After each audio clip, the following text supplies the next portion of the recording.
हाय। ये कहानी है निखिल की। निखिल के पापा एक बिजनेसमैन थे और उनको देख के निखिल को भी बचपन से वही करना था। उसे उसे पढ़ाई में भी थोड़ा बहुत इंटरेस्ट था, बट इतना नहीं।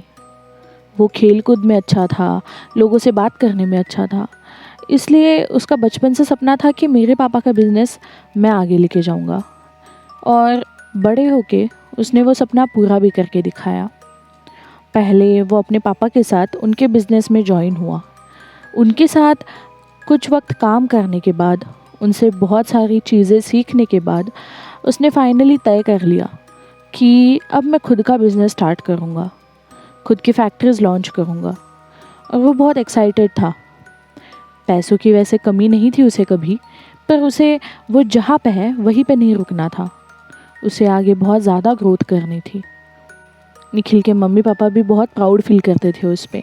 भले ही इस निखिल के मम्मी पापा भी उस पर बहुत प्राउड फील करते थे, क्योंकि कुछ बच्चों के पास तो सब कुछ होने के बाद भी बच्चे कुछ नहीं करते, और निखिल ने करके दिखाया। यही बात उनके लिए बहुत बड़ी थी और वो आगे भी उसे ऐसे ही सपोर्ट करना चाहते थे। तो उन्होंने भी बोला कि बेटा, तुम्हें जो भी आगे करना है, फैक्ट्रीज डालनी है, उसमें उसमें हम मदद करेंगे। पर क्योंकि निखिल ज़िद्दी था तो निखिल ने मना कर दिया। निखिल ने कहा कि नहीं मम्मी पापा, मैं जो भी करूँगा अपने दम पे करूँगा। फैक्ट्री लूँगा, ज़मीन लूँगा, वो सब अपने दम पे करूँगा। वैसे भी मैंने इतने पैसे तो जमा कर लिए हैं बिज़नेस करके।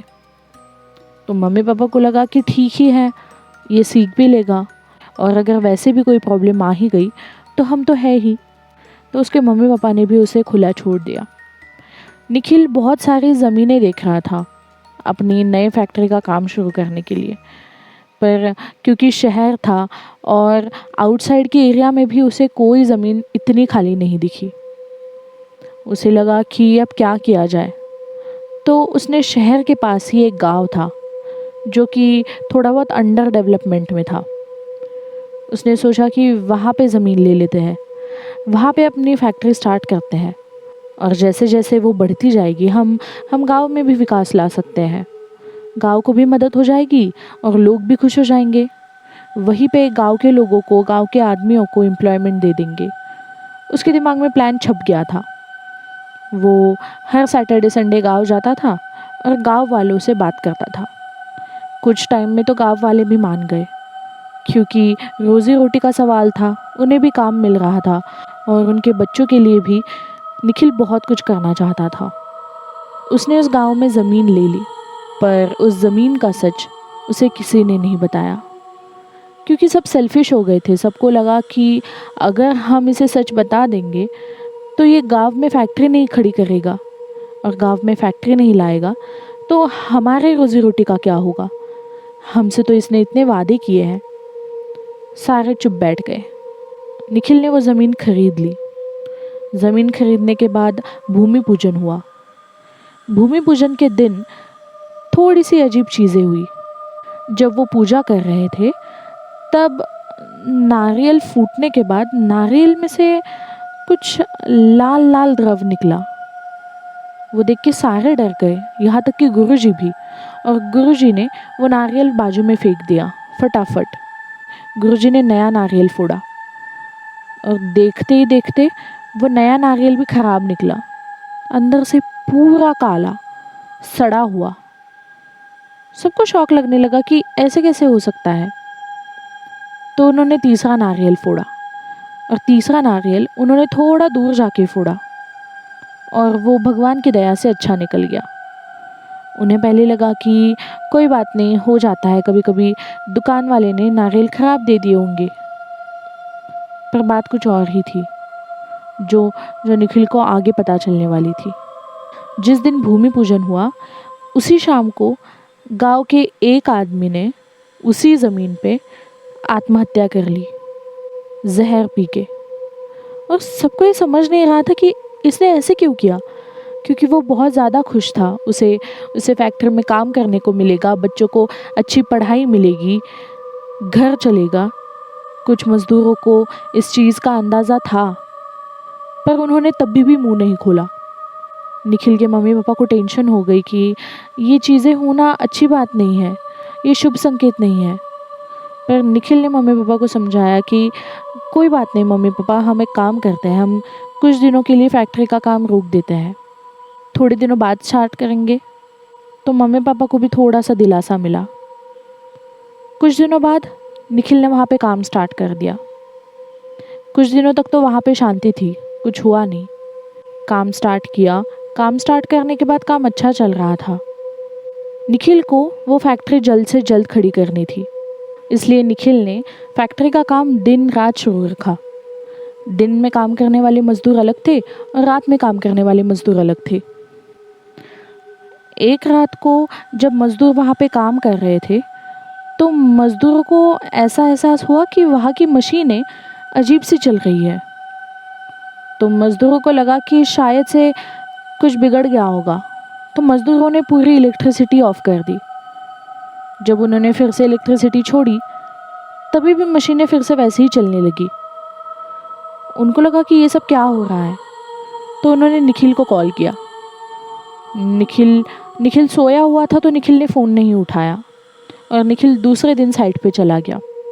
निखिल दूसरे दिन साइट पे गया तो देखा कि वहाँ पे 4 मजदूरों की लाश गिरी हुई थी, अलग अलग जगह पे, और उनका मुंह पूरी तरह से फूट चुका था। ऐसे लग रहा था कि जैसे उनका मुंह किसी ने उड़ा दिया हो मशीन से, या फिर कुचल दिया हो। वो सब बहुत भयानक था। निखिल को वो देखा नहीं गया और निखिल फटाफट वहाँ से बाहर निकला। निखिल ने पुलिस को कॉल किया और उनको ये सब बात बताई। पुलिस लाश लेके चली गई और पुलिस ने निखिल को बोला कि कुछ दिन तुम काम बंद रखो, हम देखते हैं, जांच करते हैं। पर जांच में कुछ भी नहीं निकला। निखिल ने फिर से अपने फैक्ट्री का काम स्टार्ट कर दिया और इस बार निखिल को कोई रिस्क नहीं लेना था, इसलिए निखिल सिर्फ दिन में काम कराता था मजदूरों से, रात में नहीं। फैक्ट्री बन के पूरी खड़ी हो गई। सबको बहुत ज़्यादा खुशी थी, यहाँ तक कि गांव वालों को भी। वहाँ पे काम भी स्टार्ट हो गया। लगभग 1 साल उलट गया इन सारी चीज़ों को। 1 साल के बाद निखिल ने ऐसे सोचा कि चलो मैं आज रात फैक्ट्री में ही रुक जाता हूँ, काम भी बहुत है और मज़दूर भी थोड़े कम हैं, तो मैं उनकी हेल्प कर दूँगा। निखिल उस रात फैक्ट्री में ही रुक गया। फैक्ट्री में जब वो रुका तब उसके साथ अजीब अजीब चीज़ें होने लगी। जब वो वॉशरूम गया तो वॉशरूम का दरवाज़ा लॉक हो गया अपने आप, और जब मज़दूरों ने दरवाज़ा खोला तो मज़दूरों ने बोला कि साहब दरवाज़ा तो खुला ही था, आपको तो बस धक्का देने की ज़रूरत थी। निखिल को थोड़ा सा अजीब लगा। निखिल ने बोला कि नहीं, दरवाज़ा बाहर से ही बंद था, तुम लोगों को पता नहीं चला होगा, चलो कोई बात नहीं, काम पे लग जाओ अपने अपने। उस रात निखिल को लगा कि आज रात का काम फटाफट निपटा लेते हैं और फिर कल दिन भर मस्त सोऊंगा। काम करते करते निखिल की आँख लग गई और निखिल वहीं पे टेबल पे सर रख के सो गया। तब उसे दिखा कि सारी फैक्ट्री में अंधेरा हो रखा है, जैसे कि लाइट चली गई हो। वो उठा और उसने मज़दूरों को आवाज़ देना स्टार्ट की। ऐसे लगा कि कोई भी नहीं था वहाँ पे। उसे लगा कि मज़दूर कहाँ चले गए, उनकी तो नाइट शिफ्ट है आज, उन्होंने तो नहीं जाना चाहिए। वो देख के उसे थोड़ा सा अजीब लगने लगा, तो वो पूरे फैक्ट्री में घूमने लगा सबको आवाज़ देते हुए। और जैसे जैसे वो आवाज़ दे रहा था उसे किसी और की भी आवाज़ आने लगी, जैसे कि कोई उसके साथ मज़दूरों को आवाज़ दे रहा हो। जिस भी मज़दूर का नाम निखिल लेके चिल्ला रहा था उसी नाम से कोई और भी चिल्ला रहा था। निखिल ये सुन के बहुत ज़्यादा डर गया और सीधा नीचे भागा बाहर निकलने के लिए। जैसे ही निखिल भाग रहा था उसने देखा कि आगे की सीढ़ियाँ ही ख़त्म हो गई और वो अचानक से नीचे गिर गया।